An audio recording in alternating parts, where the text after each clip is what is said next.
अब तीज चाहिँ नि एउटा भनौँ न हाम्रो त्यो परम्परादेखि धार्मिक हिसाबले धर्मको पृष्ठभूमिमा हुर्केको एउटा सामाजिक पर्व हो यो हैन।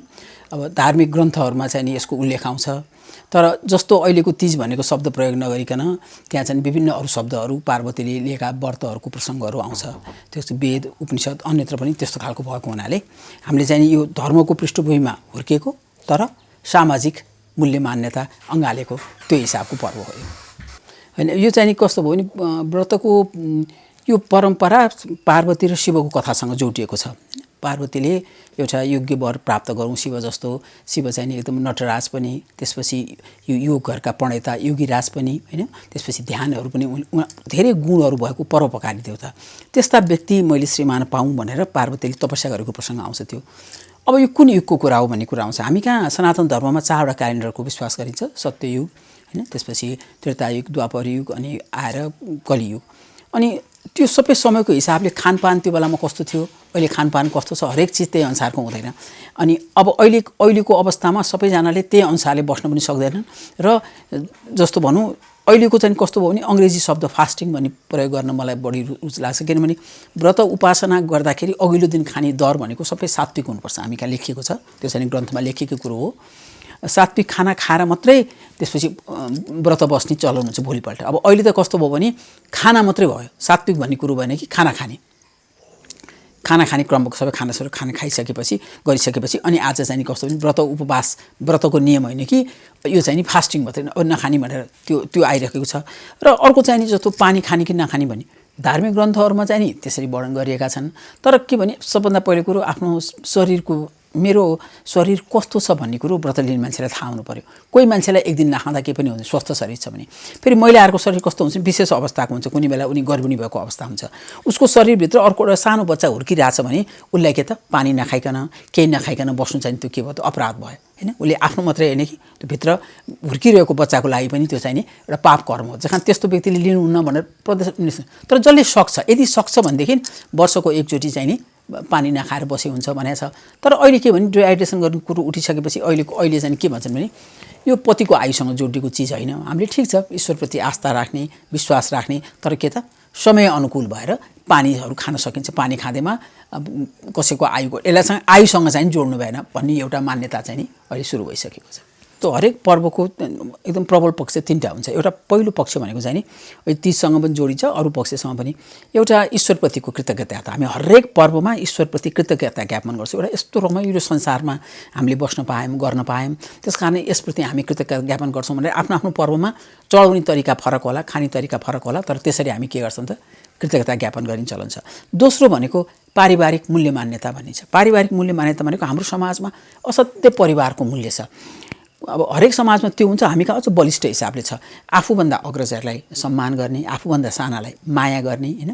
त्यसले गर्दाखेरि हामीले के भने आफ्नो परिवारको सदस्यहरूसँगै बसेर केही कुरो रमाइलो गर्ने, यो पर्वहरूको अर्को दोस्रो पक्ष त्यो हो। तेस्रो भनेको मनोरञ्जन हो।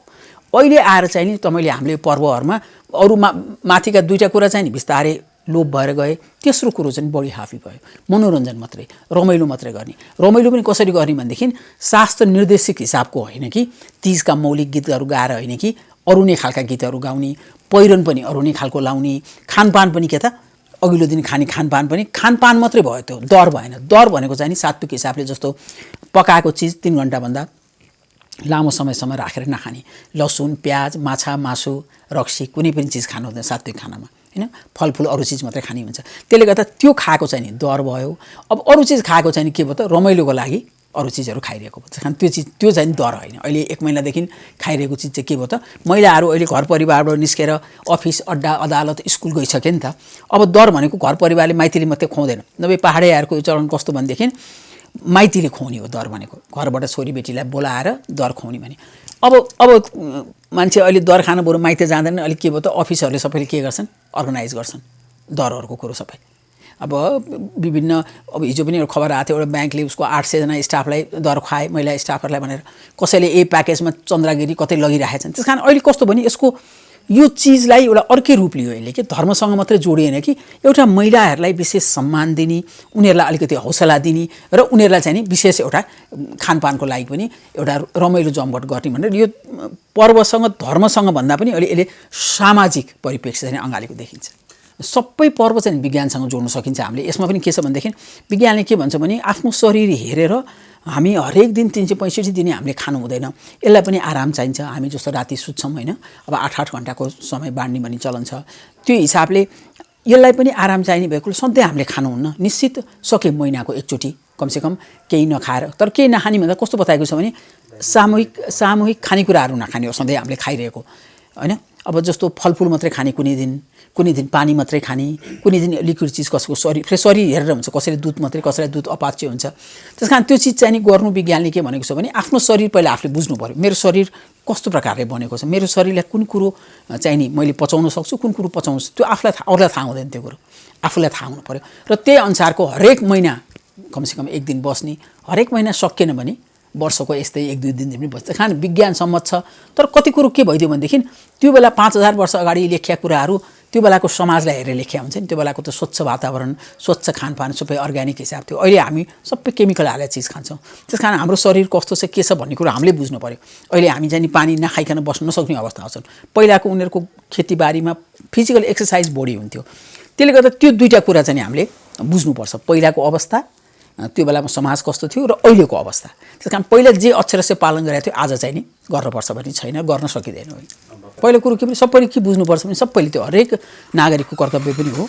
अरूहरूले पनि के बुझ्नुपर्छ भनेदेखि हामी कहाँ भइराखेको चिज जस्तो धर्म र पाखण्ड हामीले छुट्याउन सक्नु पर्यो। अन्धविश्वास के हो त धर्म भनेको? धर्मले सधैँ अरू कुरो मात्रै जुन एउटा समाजलाई निर्देशन गरेर चलाउने बाटो देखाइराखेको हुन्छ नि त, त्यो हो। त्यसमा भएको अन्धविश्वास धर्म होइन। जस्तो भनौँ हामी कहाँ भएको बोक्सी प्रथा होइन, त्यो चाहिँ नि के होइन त, अहिले हामीले त्यो अन्धविश्वासको कुरो हो। त्यसले गर्दा हामीले के भन्नु पर्यो भने त्यो कुरो हामीले छुट्याउन सक्नु पर्यो, धर्म र यो अन्धविश्वास। संस्कृति र विकृति के हो त? संस्कृति भनेको संस्कृतिले हामीलाई के सिकाछ? जस्तो कि लामो समयसम्म चल्दाखेरि, जस्तो धेरै बाढी आउँदाखेरि खोलामा अरू चिज पनि जोडेर बगाएर आउँछ नि, त्यस्तै हो। एउटा 5000 वर्षदेखि चलेर आउने एउटा पर्व, एउटा कुनै सम्प्रदाय, त्यसमा राम्रो कुरो सँगसँगै नराम्रो कुरा पनि आउँछन्। तर हामीले के छुट्याउन सक्नु पर्यो भने त्यो समुदायले पनि त्यसमा चासो लिनुपर्छ, घर परिवारले पनि चासो लिनुपर्छ, पाठ्यक्रममा राखेर स्कुल महाविद्यालयले पनि चासो, सबैजनाको संलग्नता हो। एउटाले मात्रै यो कुरो गर्न सक्छ, नियम कानुनले पनि हुँदैन। सामाजिक सुधार फेरि कस्तो चिज भनेदेखि यस्ता चिजहरू नियम कानुन मात्रै बनाएर पनि पुग्दैन। मान्छेले आफैले पनि त्यसमा कन्भिन्स हुन सक्नुपर्छ। र नियम कानुन कुनै चिज जस्तो भनौँ गीतहरूको प्रसङ्गमा चाहिँ मलाई के भन्नु मन लाग्छ भने अब खानपान गर्ने भने चाहिँ त्यो त बुझाउनु पर्यो, त्यो बेग्लै हिसाबको कुरो हो, उनीहरूलाई कन्भिन्स गर्नुपर्ने कुरो। गीत चाहिँ नि कस्तो भनेदेखि जस्तो फिल्महरूमा सेन्सर गरिन्छ नि त, सेन्सर बोर्ड राखेको छ नि सरकारले, एउटा निकाय त तोकेको छ, त्यस्तै निकाय हुनु पर्यो। तीजको गीतै हुनु पर्यो, तीजको गीत र तेलको गीत हुनु भएन।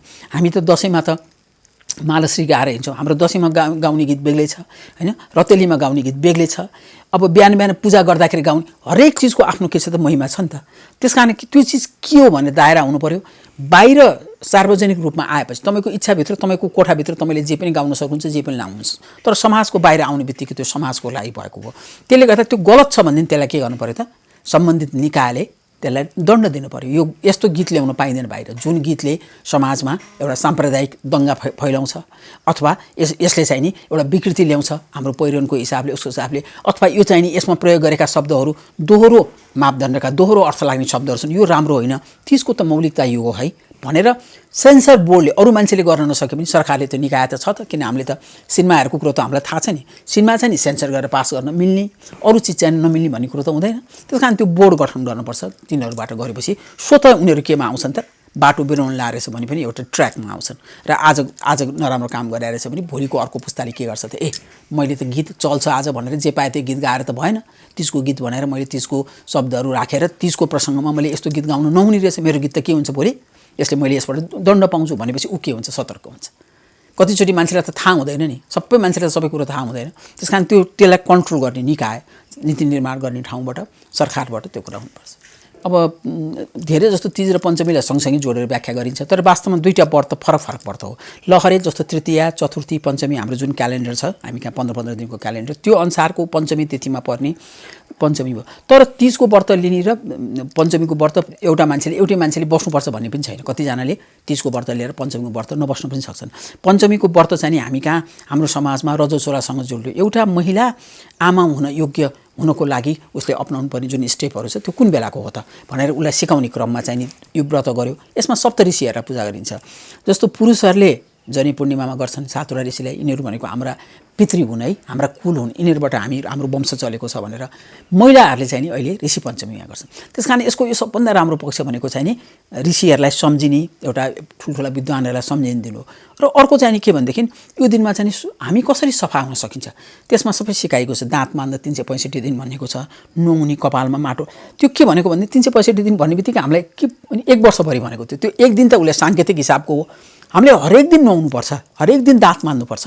त्यो कुरो चाहिँ यसमा स्वास्थ्यसँग जोडियो।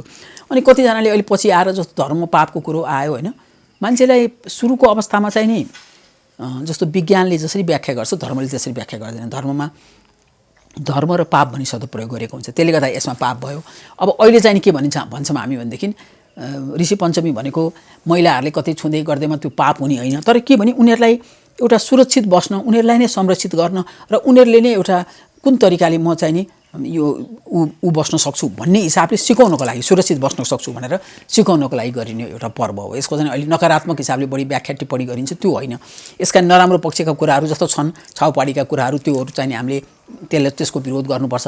तर त्यो नियमले मात्रै हुँदैन, समाजमा हरेक व्यक्तिलाई त्यसमा पहिला के गर्नु पर्यो त, त्यो कुरा बुझाउनु पर्यो। बुझाएपछि मान्छेले स्वतः के गर्छ त्यो कुरो छोडेर जान्छ। हिजोभन्दा आज फरक भइसक्यो।